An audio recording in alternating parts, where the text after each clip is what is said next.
So on our last video, I went around each of my plots and talked about what our plans were for fall with those plots. Now it's struck back hot here. Doesn't really feel like fall today. It's supposed to get up to 87. But it's time to start knocking some of those chores out. And so let's make us a list and see what we got to do today. Okay, so 4 main things I want to get done today. First one, we need to remove the tarp and add some compost, which we have on the truck right now. Second one, we need to add compost for dino dig. I'll explain that a little more in a second. Plus onion plot. Number 3 here, we need to plant mustard cover crop. And number 4, we need to plant our chickpea cover crop. So a lot to do today. We're going to start with number 1 here, kind of work our way through, get these knocked out. And if we're able to get all this done today, should be a good day. So number 1 on the list is to start to get this guy ready for some fall planting. Transplants are almost ready in the greenhouse. So we're going to get these bricks out of the way. Pull back the tarp, probably won't fold it, just put it over there. Wait till the wife gets home, I'll let her help me fold it up. And then need to dump a good bit of compost on here to cover up some of that debris that's still underneath there. So we can try to do a little no-till plot here for fall. We'll just have to see how that works, but that's our goal.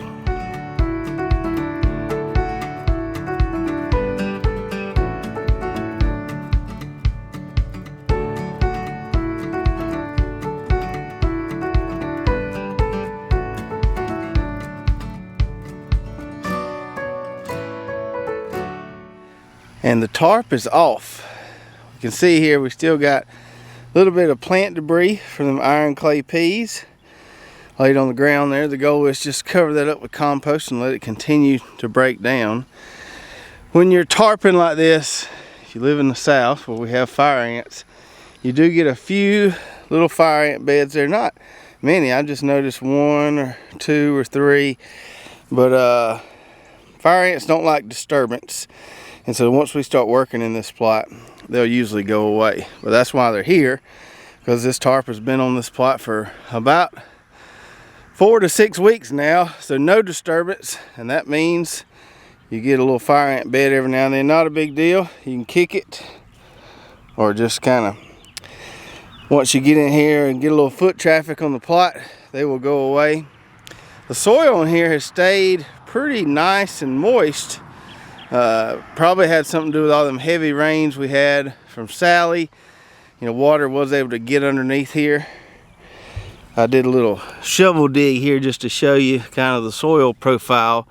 You can see they're not far down, so we only got a few inches of like real soft dirt there. And then these plots in the dream garden have a lot of clay in them. You can see that right there, and it's not that far down. That's why we've had to do so much work in these plots with cover cropping, composting, adding all the organic matter we can to make this more workable, because when we first started gardening in here, it was a tough go with all that clay. But we're getting there, and hopefully that nice workable layer there grows and grows over the years, and this soil will get even better. So now it's time to add some compost. All right. So we got 5.5 tons of the good stuff right here on our flatbed dump truck here. This here is gin trash compost. You see how fine it is. Really well composted. It's got a nice smell to it. It smells like a cotton gin. And been using this stuff for about a year now, and just really happy with it. Really good results, and it has done wonders for these plots here in the dream garden that were mostly clay, like I showed you before. We've been putting at least 1 ton to 2 tons per 1,000 square feet. Every time we plant vegetables, we don't put it out before we plant cover crops, but before we plant vegetables, we put it out. And gonna keep doing it as long as I can get it. Now every time we talk about this gin trash compost on our videos, we always get a couple questions from a few people. One, asks, what is gin trash compost? Well, this is compost from the byproducts of the cotton ginning process. So when they're ginning the cotton, they're removing all those hulls and things they don't want, and they basically pile all that up outside the cotton gin on just bare dirt there, and let it just start composting, going in the heat, doing its thing, and they'll repile it, and the eventual product is what you see here. Now, another question people ask is, you're not worried about any chemical residues, since you know the cotton around here, they do spray it with a few different things, Roundup being one of those. And I'm not worried about it because this stuff is really, really well cooked. It gets hot. You can tell when you go pick up a load, when they stick, you know, that loader into the pile there, you can see the steam coming off of it. So it's been really, really well cooked. There's no chemical residues in here. Like I said, I've been using it for at least a year now and have had some of the healthiest plants I've ever seen.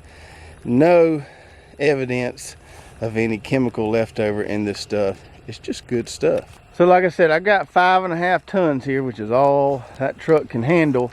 And I'm going to try to kind of meter it out a little bit, lift it up a little bit, and kind of scoot along here and see if I can dump it out fairly evenly. I'll still have to hand spread it to the sides here. I don't have a tractor, so we just do it the hard way with a shovel. But I'm going to try to dump it somewhat evenly. We're going to have to put a good bit on here, 3 to 4 inches at least, to get all this debris and residue covered up. And then what's left, we're going to put right over there on our dino dig plot, which I'll tell you about in a minute.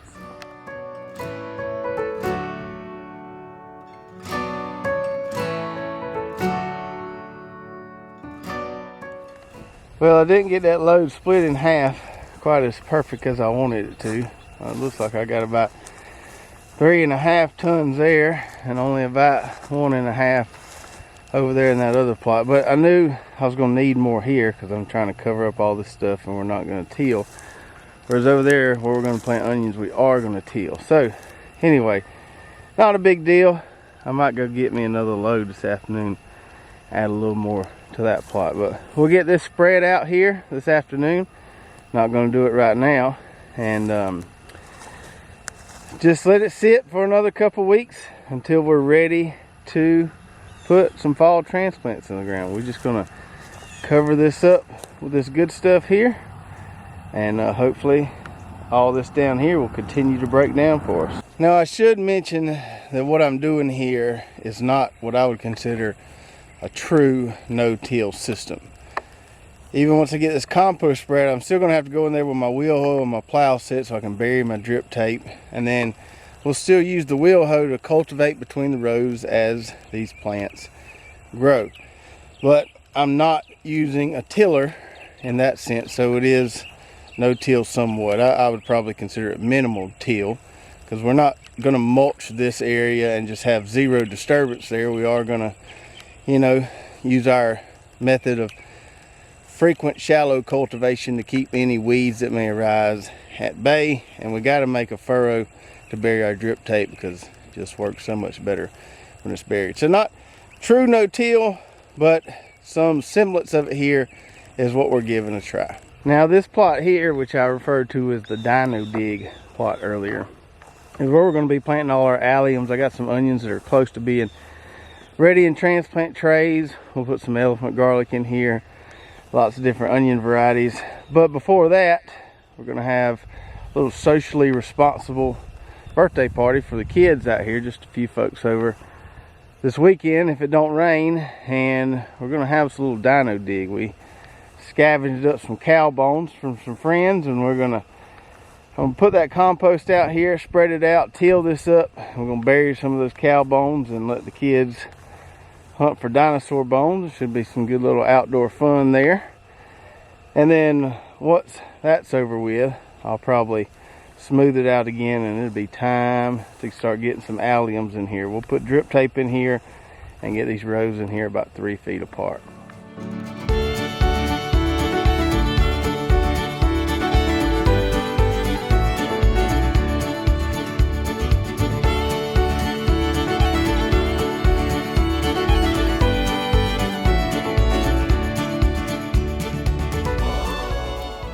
Well, I couldn't wait. I decided to go ahead and spread the compost on this plot here before it got too hot.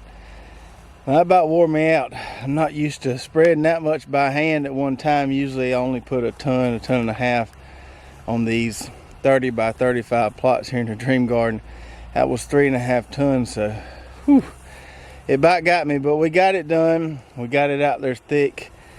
And normally, like I said, I don't put that much compost in, but because we're doing this no-till technique here, we have to treat it a little differently. So my goal here was to completely cover all that debris, and I think did a pretty decent job of doing that. Now we still got a little bit of tall grass here on the sides from where I couldn't mow so close to that tarp without getting into it with the mower. So I'll mow around these edges and probably take my wheel hoe with the oscillating hoe and clean up these edges here a little bit.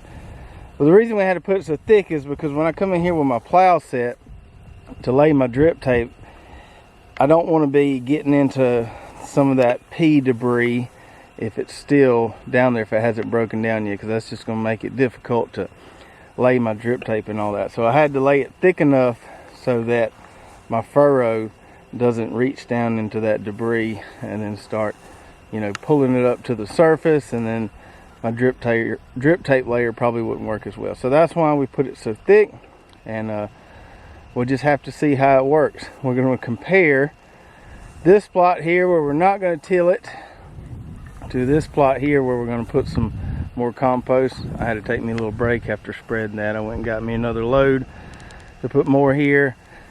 And we're going to put more here, or put some here where we're going to be planting more fall stuff pretty soon. So we'll be able to compare pretty closely the difference between tilling it in versus not tilling in the compost here. Now traditionally, whether it's using compost or even manure as an amendment, I've always had better results incorporating it into the soil, getting it down there deeper where, you know, the plant roots can use those nutrients that are in it. So putting it on the surface right here is a little strange to me. I understand the concept of the no-till stuff, that because you're not tilling, you've got this increased soil biology down there, and that's going to feed the plants and help the plants. We'll just have to see. Let me know in the comments below if you think there's going to be any considerable differences between not tilling one plot, just putting the compost on top, versus tilling it in the soil. I'd be interested to see if you've had any experience with testing this, or just what you think is going to happen. So for our list that we started with at the beginning of the video, we got 2 things knocked off that list. We got compost right here, got compost on the Dino Dig / onion plot. Still got to spread that, but we got the compost there. Still 2 more things to go that involve getting some cool season cover crops in the ground. We are going to do that today, but it's not going to make it on this video. It'll have to go on the next video. If you like this video, make sure to give me a big thumbs up. Don't forget to hit that subscribe button if you haven't already, and hit that bell button so you get notified every time we come out with a new video. And if you did enjoy this one, check out these other 2 videos here that we did on soil amending in the past. I think you'll really enjoy those as well. We'll see you next time.